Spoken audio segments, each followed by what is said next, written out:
Perception is a part of our daily life, how we read objects around us, whether it is art or cars, how do we recognize or distinguish them, or even landmark architecture, how we perceive it matters.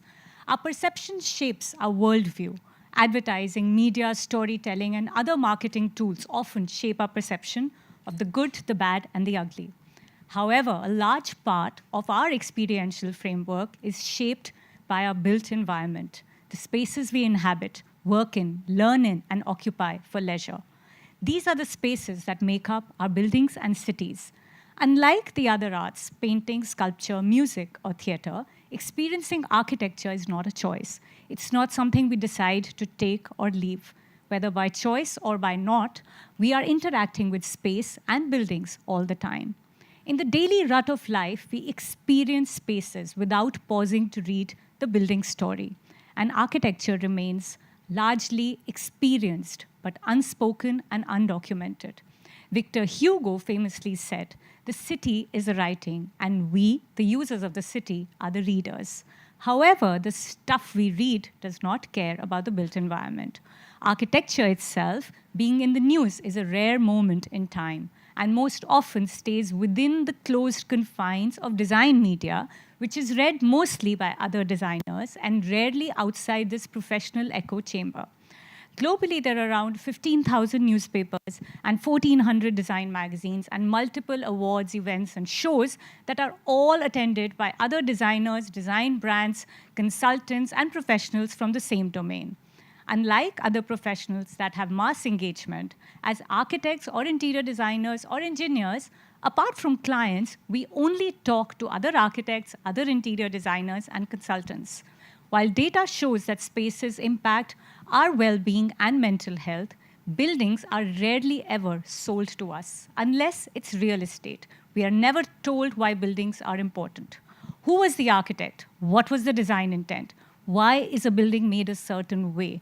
Unless when we are told to look, that's the World Trade Center. Look, that's the Guggenheim. And look, that's the Taj Mahal. Not all architecture is by star architects or the masters, and therefore it is not packaged and sold to us as wow architecture.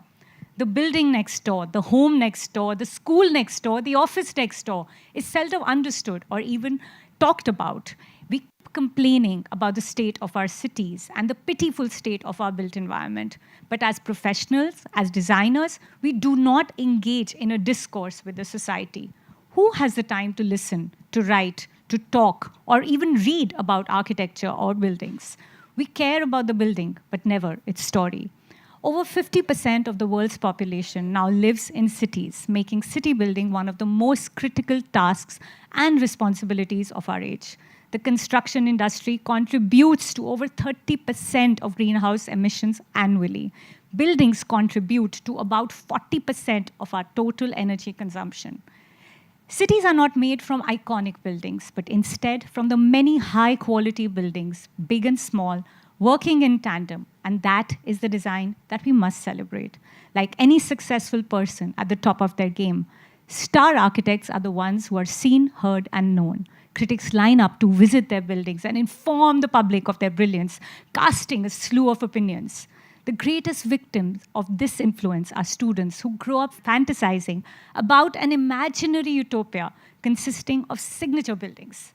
Often it takes excessive design to get noticed, or sometimes the death of a building brings it into conversation. The art world has it fairly sorted, where process finds a place in the narrative. Architects, however, rarely find themselves in museums and occasionally get noticed in public buildings. And when they do, it is almost always after being long gone. And so, the dialogue today must be shaped around the bulk of the architecture and not just the iconic gherkins of the world. Rather than allowing a few icon makers to usurp the architectural agenda, it is important that as architects we write our own history. Those engaging in making the places we inhabit 99% of the time don't even talk about it, and hence do not get talked about as a consequence.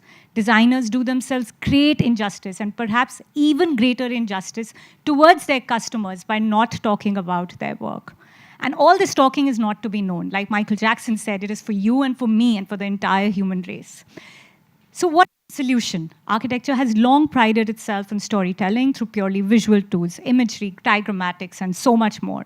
It has overlooked the potential that words hold in creating meaning and enabling an engaging discourse. Public buildings and landmarks get recognized through a plaque. You would have seen them all around. Some cities respect the heritage and the architect, but the local humble building rarely gets seen for what it is and what it was supposed to be. For example, the Intopia building in the UK, the Cambridge Institute of Sustainability Leadership, is a world first for a retrofitted sustainable office building, setting new standards for low energy use, carbon emission, and so much more.